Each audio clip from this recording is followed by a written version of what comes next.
Enseignant-chercheur à AgroParisTech. Je vais faire la première partie de l'exposé pour vous indiquer l'historique du projet.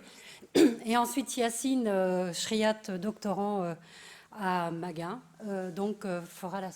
vous montrera le démonstrateur. Donc, comme l'a dit Catherine Esnouf, un des thèmes de Caliment, c'est l'éco-conception, l'optimisation de la consommation d'énergie, d'eau et l'utilisation des matières premières. Donc, à d'autres occasions, on vous a montré des travaux sur le recyclage de l'eau.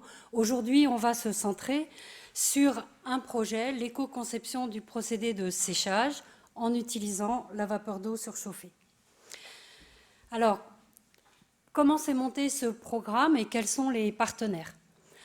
L'UMR Génial est persuadé depuis très longtemps de l'intérêt de l'utilisation de la vapeur d'eau surchauffée pour réaliser le séchage. Nous avons donc réalisé il y a eu de nombreux travaux depuis au moins les années 90, et à l'occasion du recrutement d'un maître de conférence, nous avons relancé une synthèse bibliographique et nous avons vu que le problème était plus un problème industriel de conception de systèmes de séchage en vapeur d'eau surchauffée. Donc nous avons fait la tournée des industriels et nous avons créé ce partenariat avec l'équipementier Maguin qui avait, il y a plus de 20 ans, testé un petit démonstrateur de séchage en vapeur d'eau surchauffée, mais à ce moment-là, le pétrole ne coûtait pas assez cher, il n'y avait pas assez de problèmes d'environnement et le projet était un petit peu tombé à l'eau. Donc, fort de leur intérêt, nous avons répondu au programme ADEME Total donc le programme a été retenu et soutenu à 50% par Total. L'équipe comprend également des utilisateurs intéressés que sont LRD, donc pour la filière luzerne et pulpe de betterave, Cristal Union et l'UNGDA. Alors, pourquoi le choix de ce produit? Donc, ces produits, Maguin développe des sécheurs de grande taille pour des produits particuliers. Donc, la raison d'être des utilisateurs impliqués dans le programme.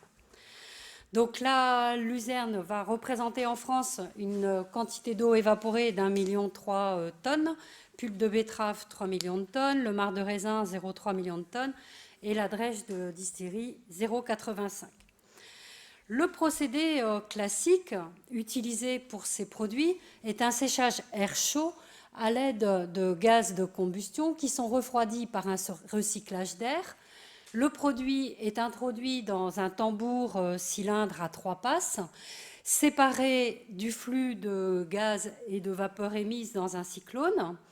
Et les gaz, donc après avoir été nettoyés, sont évacués par la cheminée. Ce qui veut dire que toute la chaleur latente de vaporisation part aux petits oiseaux. Ce procédé ne permet pas de bon couplage énergétique. Par ailleurs, il y a une importante quantité de COV qui sont émis, des pertes de matière par combustion qui peuvent aller jusqu'à 3%, et enfin une dégradation de la qualité du produit. Toutefois, le procédé de séchage en vapeur d'eau surchauffée est relativement peu développé parce qu'il manque de démonstrateurs qui prouvent aux utilisateurs potentiels que le procédé peut fonctionner. Donc voilà l'objet du projet, du démonstrateur que va vous décrire Yacine. Bonjour à toutes et à tous, Yacine Chriat, donc doctorant à AgroParisTech et Société Maguin. Je vais vous présenter le séchage en vapeur d'eau surchauffée à travers le principe de fonctionnement du démonstrateur. Donc on ne sèche plus avec de l'air chaud, mais on sèche avec de la vapeur d'eau surchauffée, notamment sous pression. Donc le but c'est de sécher ce produit, donc des drèches de distillerie, des marcs de raisin, de la pulpe de betterave et de la luzerne, à travers un tambour rotatif avec des températures d'entrée vapeur allant de 300 degrés à 600 degrés.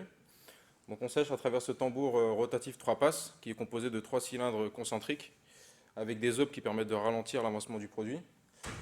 Une fois le produit sec, on fait une séparation à l'aide du cyclone, donc un séparateur centrifuge. On récupère par gravité le produit sec et la vapeur est circulée grâce à un ventilateur en aspiration.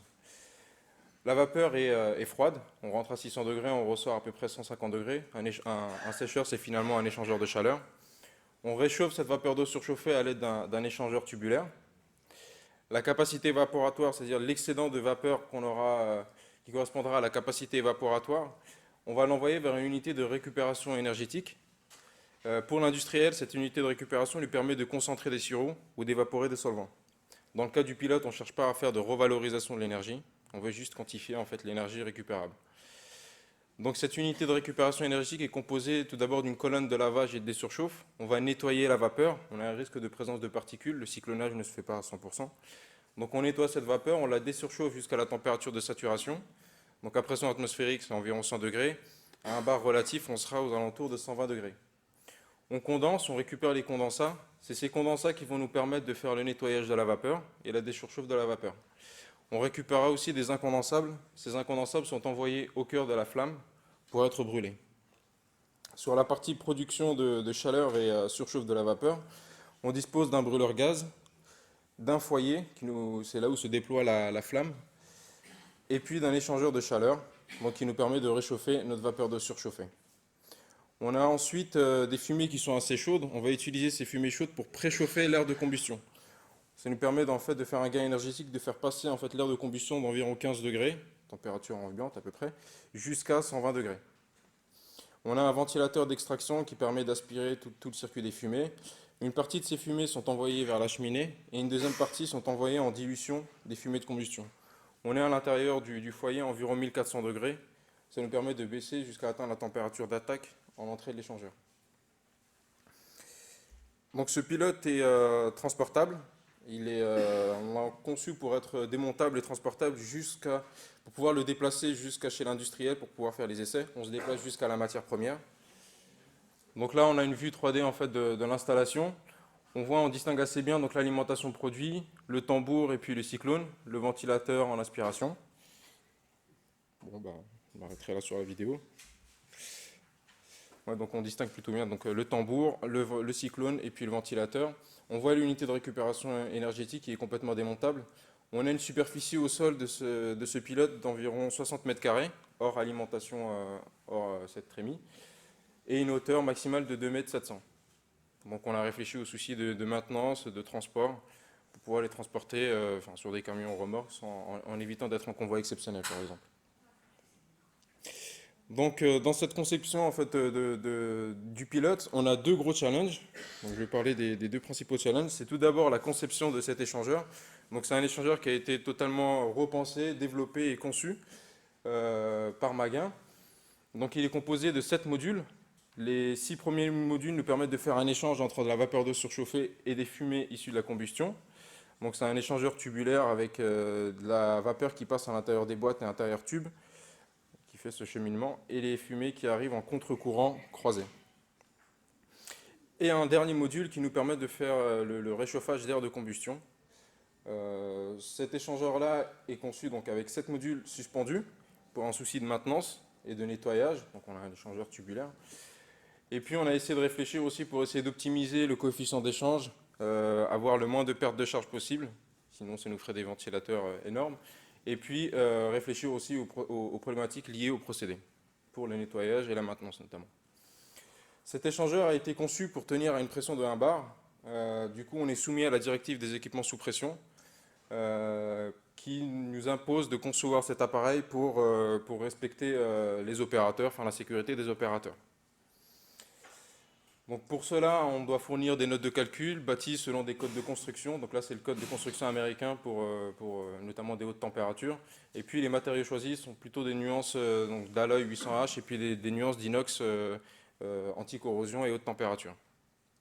Enfin, pour le calorifugage, c'est encore une fois pour la sécurité des opérateurs. Par convention, on choisit une température de surface. Donc là, je n'ai pas la partie avec le calorifuge. Inférieure à la température ambiante, environ 15 degrés, plus 50 degrés, ce qui fait à peu près 65 degrés. Le deuxième challenge sur la conception du pilote, et c'est le plus important, c'est la partie alimentation produit. C'est de réussir de faire rentrer un produit qui se trouve à une pression atmosphérique dans un système en pression, tout en maintenant une alimentation et un dosage en continu. Donc on a développé en interne, la société Maguin, développé et fait des essais avec un système d'alimentation produit, où on vient créer un bouchon de produit, juste après cette trémie qu'on voit ici. Ce bouchon de produit nous permet de faire l'étanchéité en pression et de fournir une isolation thermique. Il faut imaginer qu'ici, on est à environ 600 degrés. Donc on a réussi à valider ce système-là en continu sur des drèches de distillerie, des mares de raisin et de la pulpe de betterave. Les essais ne sont pas révélés concluants pour la luzerne, on a un phénomène de voûtage au niveau de la trémie.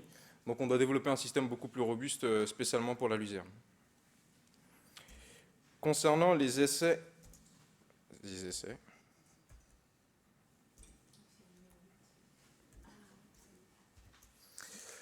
on a envisagé différents cas de fonctionnement. Donc un fonctionnement à pression atmosphérique avec des températures d'entrée dans le tambour sécheur allant de 300 degrés jusqu'à 600 degrés et un débit de produit à l'entrée allant de 41 kg/h à 129 kg/h et un fonctionnement à un bar relatif, donc toujours avec 300 degrés à 600 degrés, avec un débit de produit de 54 à 188 kg/h.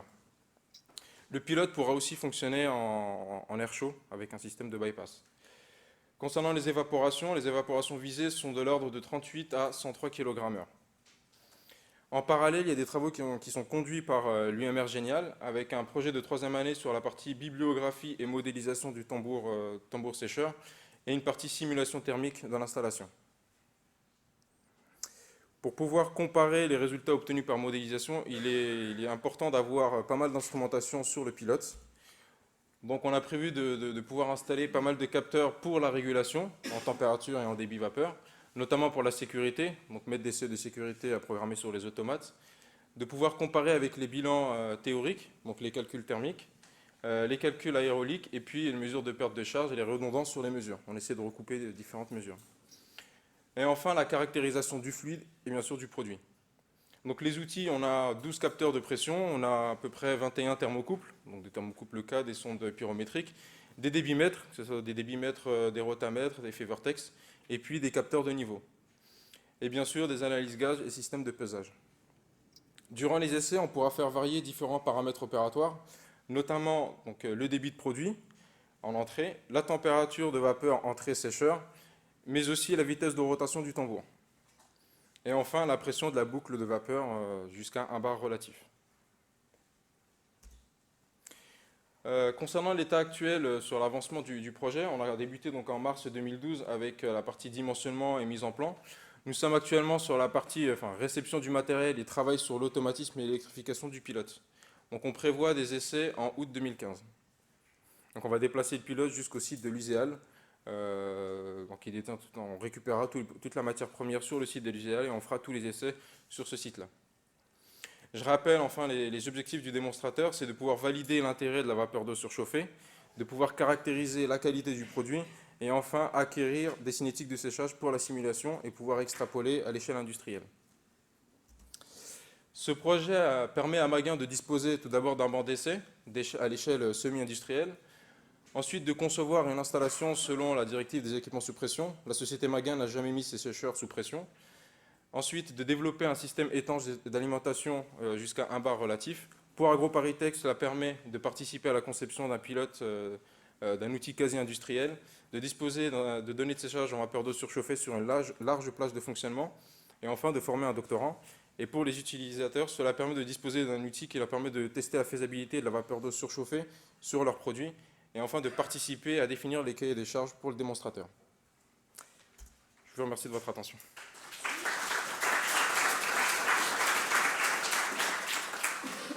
Alors nous avons à nouveau 5 minutes de questions, et puis je vais inviter Jean-Marc